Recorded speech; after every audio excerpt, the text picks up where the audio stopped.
नमस्कार दोस्तों, स्वागत है सिंपल एजुकेशन में। मैं हूं राजेंद्र कुमार। आज हम बात करने वाले हैं कक्षा 11 की इतिहास की पाठ्य पुस्तक के छठे अध्याय 3 वर्ग के बारे में, और यह इस अध्याय की तीसरी वीडियो है। दोस्तों, पहली 2 वीडियो में हम मध्यकालीन यूरोपीय समाज में जो सामाजिक व्यवस्था थी जिसके अंतर्गत समाज 3 वर्गों में विभाजित था, उसका अध्ययन कर चुके हैं। यदि आपने वे वीडियो नहीं देखी हैं तो आप उन वीडियो को जरूर देखिएगा। उन वीडियोस का लिंक मैं इस वीडियो के डिस्क्रिप्शन में डाल दूंगा। दोस्तों, वीडियो को शुरू करने से पहले मैं आपसे अनुरोध करना चाहूँगा कि आप वीडियो को शुरू से लेकर अंत तक देखें ताकि आप इस वीडियो के कंटेंट को समझ सकें। और यदि वीडियो अच्छी लगे तो वीडियो को लाइक कर दीजिएगा और चैनल को सब्सक्राइब कर दीजिएगा। तो चलिए दोस्तों, बिना वक्त ज़ाया किए हम लोग आरंभ करते हैं अपना अध्ययन 3 वर्ग के बारे में। दोस्तों, आज की इस वीडियो की हम शुरुआत करते हैं चौथा वर्ग नामक उप विषय से। दोस्तों, अब तक की इस वीडियो में हमने देखा है, अपने अध्ययन में अब तक हमने देखा है कि मध्यकालीन यूरोपीय समाज 3 वर्गों में विभाजित था। पहला वर्ग पादरी वर्ग था, दूसरा वर्ग अभिजात वर्ग था और तीसरा वर्ग कृषक वर्ग या बंधुआ कृषक मजदूर वर्ग था। लेकिन सवाल ये उठता है कि जब मध्यकालीन यूरोपीय समाज 3 वर्गों में विभाजित था तो यह चौथा वर्ग कहां से और कैसे उभर कर आया। दोस्तों, अपने अब तक के अध्ययन में हमने देखा था कि इस मध्यकालीन यूरोपीय व्यवस्था में जिसमें समाज 3 सामाजिक वर्गों में विभाजित था, एकमात्र तीसरा वर्ग यानी कृषक वर्ग ही ऐसा था जिसका सबसे अधिक शोषण किया जाता था, क्योंकि पादरी और अभिजात वर्ग के लोग इस वर्ग के ऊपर विभिन्न प्रकार के करों का आरोपण करते थे। और इसमें भी बंधुआ मजदूर वर्ग ऐसा वर्ग था जिसकी जिंदगी पूरी तरीके से अपनी सामंत की मर्जी के ऊपर निर्भर करती थी। इसलिए एकमात्र बंधुआ कृषक मजदूर वर्ग ही ऐसा था जो शोषण पर आधारित इस सामाजिक व्यवस्था से मुक्त होना चाहता था। उसके अलावा कोई भी ऐसा वर्ग नहीं था, ना तो पादरी वर्ग था और ना ही अभिजात वर्ग था जो इस व्यवस्था का अंत चाहता था, बल्कि मात्र बंधुआ कृषक वर्ग ही ऐसा था जो शोषण पर आधारित इस व्यवस्था से अपने आप को मुक्त करना चाहता था। और जहां तक उनकी मुक्ति का सवाल है दोस्तों, तो उनकी मुक्ति का रास्ता खुद शोषण पर आधारित इस सामंती व्यवस्था में छिपा हुआ था। दोस्तों, यदि इन बंधुआ कृषक वर्ग की मुक्ति की बात करें तो उनकी मुक्ति का यह रास्ता था कि यदि वे अपने सामंत की जागीर से भाग जाए और अपने आप को 1 साल और 1 दिन तक अपने सामंत की निगाहों से छिपाने में सफल हो जाए तो उसके बाद वे स्वतंत्र नागरिक बन जाते थे। और एक बार स्वतंत्र हुए नागरिक को, गुलाम को दोबारा से कभी गुलाम नहीं बनाया जा सकता था। ये उनकी मुक्ति का रास्ता था। परंतु यदि वो भाग जाते हैं और उनको पहचान लिया जाता है तो उनको सामंत के लठैतों द्वारा बुरी तरीके से पीटा जाता था ताकि वे दोबारा भागने का प्रयास ना करें। और इसी संबंध में दोस्तों, एक अगला सवाल यह उठता है कि आखिर ये स्वतंत्रता की चाहत रखने वाले बंधुआ मजदूर वर्ग के लोग जाकर छिपते कहाँ थे। तो उनको यह जो स्थान है, छिपने का स्थान, वह अक्सर शहरों के द्वारा प्रदान किया जाता था। मध्यकालीन यूरोपीय समाज में 13वीं शताब्दी में यूरोप में शहर विकसित होने लगे थे और इन शहरों की खासियत यह होती थी कि इन शहरों में किसी सामंत की जागीर का कानून लागू नहीं होता था। तो इस प्रकार यदि कोई व्यक्ति बंधुआ मजदूर वर्ग अपने सामंत से स्वतंत्र होने की चाहत रखता था तो वह अक्सर भागकर शहरों में छिप जाता था। शहर ही उनको वह आश्रय प्रदान करते थे जहां वे सफलतापूर्वक अपने सामंतों की निगाहों से छिप सकते थे। और छिपने के दौरान यदि वे 1 साल और 1 दिन की अवधि को पूरा कर लेते थे तो अपने आप स्वतंत्र नागरिक बन जाते थे। और एक बार स्वतंत्र होने के बाद उन्हें कोई भी व्यक्ति दोबारा से गुलाम नहीं बना सकता था। चाहे वे अपने सामंत के सामने जाकर खड़े हो जाए तब भी उनको गुलाम नहीं बनाया जा सकता था। उनका मालिक बेबस हो जाता था क्योंकि अब वह स्वतंत्र हो जाता था। दोस्तों, अपने सामंतों की जागीरों से भागकर और स्वतंत्रता की चाहत रखने वाले जो बंधुआ मजदूर वर्ग के लोग शहरों में छिप जाते थे, स्वतंत्र होने के पश्चात वो कभी भी अपने सामंतों की जागीरों पर वापस नहीं जाते थे, बल्कि शहरों में ही बस जाते थे। और इस प्रकार शहरों में जो स्वतंत्र नागरिक होते थे उन्होंने चौथे वर्ग का निर्माण किया।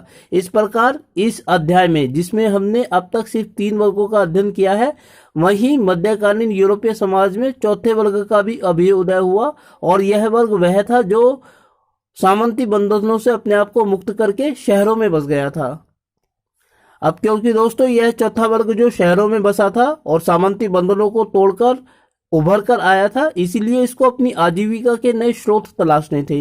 इसीलिए मध्यकालीन यूरोपीय शहरों में आजीविका के नए स्रोतों का उद्भव हुआ, जिसमें डॉक्टर्स, अकाउंटेंट, व्यापारी, दुकानदार और दिहाड़ी मजदूर शामिल थे। इन स्रोतों से उन लोगों की आमदनी आती थी जो सामंती बंधनों को तोड़कर यूरोपीय समाज में आए थे और जिन्होंने समाज में शहरों में चौथे वर्ग का निर्माण किया था।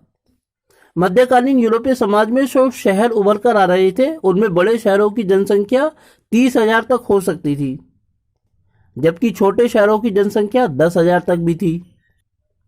दोस्तों 13वीं शताब्दी में यूरोपीय समाज में जो शहर उभर कर आ रहे थे, उन शहरों की एक प्रमुख विशेषता होती थी यहाँ पर व्यापारिक समूह, जिनको अंग्रेजी में गिल्ड कहा जाता था। अक्सर यह होता था कि बहुत सारे व्यापारी इन शहरों में निवास करते थे और व्यापारी गतिविधियों का केंद्र हुआ करते थे। तो विभिन्न प्रकार की वस्तुओं का व्यापार करने वाले व्यापारी अपने आप को समूहों में बांट लेते थे। व्यापारियों के इन्हीं समूहों को गिल्ड्स या व्यापारिक श्रेणी कहा जाता था।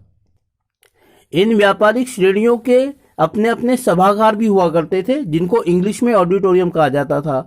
अक्सर इन सभागारों में व्यापारिक उद्देश्यों के लिए व्यापारिक संगठनों के द्वारा बड़े बड़े आयोजन किए जाते थे, जब वे व्यापार की किसी गतिविधि की शुरुआत किया करते थे। इसके अलावा इन शहरों की एक अन्य विशेषता होती थी कैथीड्रल चर्च। दोस्तों 12वीं शताब्दी में फ्रांस में कैथीड्रल चर्चों का निर्माण होना आरंभ हो गया था। इन कैथीड्रल चर्च की खासियत यह होती थी कि ये किसी सामंत की जागीर पर बने हुए बड़े चर्च के समान नहीं थे, बल्कि ये शहरों में बसे हुए वे चर्च थे जो ज्यादा बड़े नहीं हुआ करते थे, लेकिन ऊंचे ज्यादा हुआ करते थे। क्योंकि शहरों में जगहों की अक्सर कमी होती थी, जनसंख्या ज्यादा होती थी, इसीलिए चर्च के आकार को परिवर्तित कर दिया गया।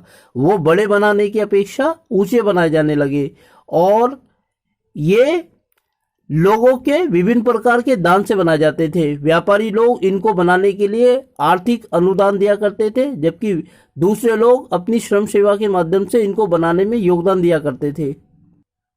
कैथीड्रल चर्च कुछ इस प्रकार के दिखाई देते थे दोस्तों, जो ऊंचे अधिक होते थे लेकिन बड़े ज्यादा नहीं होते थे, सामंतों की जागीरों की तरह। इसके अलावा इन कैथीड्रल चर्च की एक खास बात यह होती थी दोस्तों कि इनमें अक्सर रंगीन शीशों का प्रयोग किया जाता था दरवाजों और खिड़कियों में, जबकि सामंतों की जागीरों के ऊपर जो चर्च बनाए जाते थे उनमें सामान्य शीशों का प्रयोग किया जाता था।